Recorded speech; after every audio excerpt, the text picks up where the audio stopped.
The People's Champions League finalists deliver an all-timer first leg, whilst Mourinho's the leading candidate to take over Real Madrid. Spurs suffer another devastating injury casualty, and the Serie A faces Calciopoli 2.0. This is DMAC Daily. So yeah, that was cinema. I don't know about you guys, but to me, that was the ultimate Clash of the Titans matchup, a fixture for the ages, on par with the likes of the 2022 World Cup final, Milan-Liverpool in Istanbul, Ajax-Tottenham, Inter-Barca, the remontada, corner taken quickly, Origi, Arsenal v Sporting. I'm just playing on that last one. No, but in all seriousness, like those other epics of the past, semi-final leg 1, PSG versus Bayern Munich, will be talked about for decades to come. Jaw-dropping, extraordinary. I'm out of superlatives, really. It was that good. A timely reminder that entertaining football does still exist. None of this Premier League slop. The supremacists are probably experiencing an existential crisis right now, because the Farmers League's finest delivered a genuine masterclass, attacking excellence of the highest caliber, and unsurprisingly, every single one of both PSG and Bayern's front threes were at their tantalizing best tonight. Luis Diaz kick-started the party. His trickery saw Pacho recklessly dive in. Penalty for Kane, 1-0, before Kvaratskhelia immediately equalized in vintage fashion, directly taking on his opposite fullback, creating that half a yard of space and finding the back of the net. You know I love me some Kvaradona, and there would be more of that to come. But before that, João Neves, in all of his 5'9" frame, leapt like a salmon, leapt like prime Timmy Cahill to make it 2-1 PSG. Then it was Elise's turn to step up, taking full advantage of that half yard of space. You can't be letting Mr. Nonchalant himself occupy those areas, because within seconds, he blasts one past a helpless Safanov. I will say, it makes me so happy to see this lad delivering on the biggest stage now, because I've been glazing him for years at this point. We see so many players make that step up to a big club and inevitably fall short. His 60 mil fee, however, from Crystal Palace has proven to be a bargain in hindsight. But I digress, because there was more drama before halftime, and this would prove to be the most contentious moment of the entire contest. Dembele fires across into the box. The ball hits Davies' thigh before striking his hand. VAR intervenes, penalty given. My take on the call is that it's incredibly harsh. I get his hand turns away from his back and it does inevitably strike his exposed left arm, but it's the lack of intent from Davies that doesn't really sit well with me, although I'm not surprised it was given. UEFA have the strictest interpretations of handball offences of any governing body, so there's that. The second half saw more insanity, more attacking prowess. Vitinha and Hakimi picking apart that Bayern backline before Kvara made it 4-2. My Georgian goat showing his levels, and moments later, it was the Ballon d'Or winner's turn, catching out Neuer at the near post once again to make it 5-2. PSG looked to have run away with this tie. The fans were probably in the stands frantically booking their flights to Budapest, but within 10 minutes of that second Dembele goal, it was 5-4. The faintest of touches from Upamecano off of a brilliant Kimmich delivery before Kane, the maestro playmaker, found Diaz, and the Colombian did the rest. For me, that was the pick of the bunch tonight. The ball from Kane, the timing of the run, the first touch, the second to set himself, the fake shot to third touch, and the finish on top. Take a bow, Luis Diaz. I will say, apart from the opening 67 minutes or so, a bit of a snooze fest, really. That was all she wrote in the end. Mayulu hit the woodwork late on,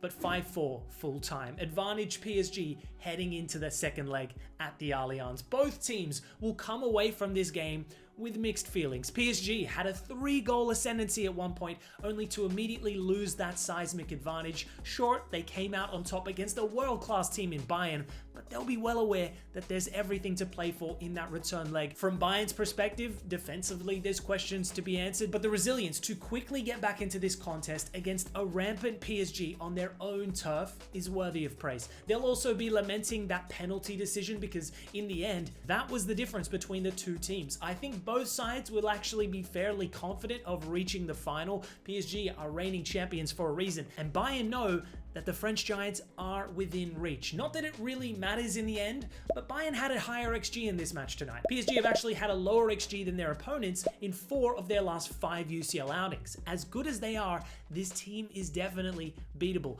and if anyone's gonna do it, it's Company's Bayern. Let's just hope this second leg can deliver something half as good as what we saw today. The very best European football has to offer. You know how some teams have an abundance of quality, yet often lack the organization to truly succeed? Well, that was me with content just a couple months ago. Ideas everywhere, scripts half completed, thumbnails started, but no real consistent output, which is why I started using Akiflow. With Akiflow, I can drag all my tasks straight into my calendar. Now, instead of endless to-do lists, my entire day is actually planned out accordingly. It pulls everything from Gmail, Slack, Notion, all into one place, which means I'm not jumping between separate apps all day scrambling. And the AI basically learns how I work. It helps organize and assign tasks automatically, which saves me a lot of time. They also offer a one-on-one onboarding call when you initially get started. So you're not just thrown into the deep end, you actually get set up properly from day one. Akiflow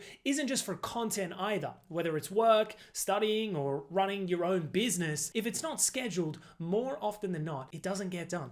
And that's the difference between being inconsistent to actually delivering every week. So if you want to revolutionize your entire workflow, click the link in the description below and start your free Akiflow trial today. Thanks to Akiflow for sponsoring today's video. Switching gears to managerial news now, and according to David Ornstein's latest reporting, Jose Mourinho is the current frontrunner for the Real Madrid job. Now let's get into the nuts and bolts of this story. It's reported that Madrid's president Florentino Perez is yearning for the return of the special one to replace Alvaro Arbeloa, who is expected to be dismissed at the end of the season after failing to revive the team following Xabi Alonso's January sacking. Unlike previous managerial appointments, often led by general manager Jose Angel Sanchez, this process is being personally steered by Perez, reflecting this sudden urgency to rebuild a squad that is set to finish a second straight season now without a major trophy. Mourinho's previous spell at Madrid between 2010 and 2013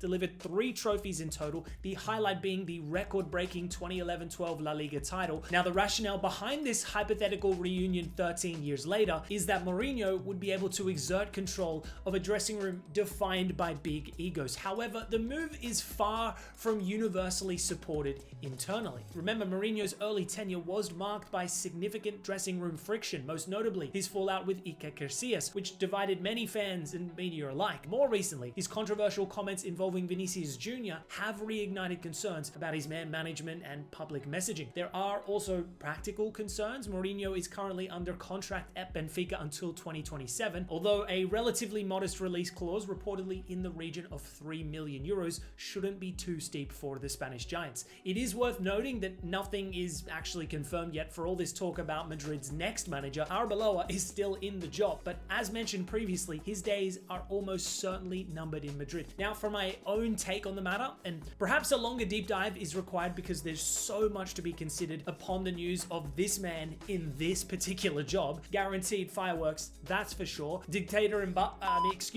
Kylian Mbappe seems to really like the idea of Mourinho back at the Bernabeu. I certainly like the idea in theory. The Madrid circus definitely needs someone to reassert authority over an egomaniacal dressing room environment. If anyone's capable, it's that man. However, I also think the way Mourinho recently handled the latest Vini Jr. racism saga was unacceptable. There's a lot of valid criticisms to be had of the Brazilian and his antics, but on the topic of serious racism accusations in football, there shouldn't be any apologia for it. Mourinho's immediate gaslighting of Vini in that moment was grossly irresponsible. That friction would need to be immediately sorted out if he were appointed, which I'm sure it would. My other question is about Mourinho's actual qualities in 2026. He's a legendary manager, there's no doubt about that, but this isn't prime Jose either. I don't think he's the most tactically astute manager in the year of 2026. However, they went for the ultimate tactician under Alonso and it failed miserably. So perhaps they need more of a ruthless version of Ancelotti to get them back on track. Moving to the Premier League, and man, Tottenham just cannot get a break, can they? Despite securing their first first Premier League win in 15 games over the weekend. A triple blow of L's immediately followed, as West Ham's late winner ensured Spurs remain in the relegation zone. On top of that, Xavi Simons, their record signing, suffered an ACL blow. His season's obviously over. And to make things even worse, their second most expensive transfer of all time, Dom Solanke, has reportedly suffered a grade 2 hamstring tear, casting doubt over his return for the remainder of the campaign. I count my blessings every day that I don't support this club. In the most consequential period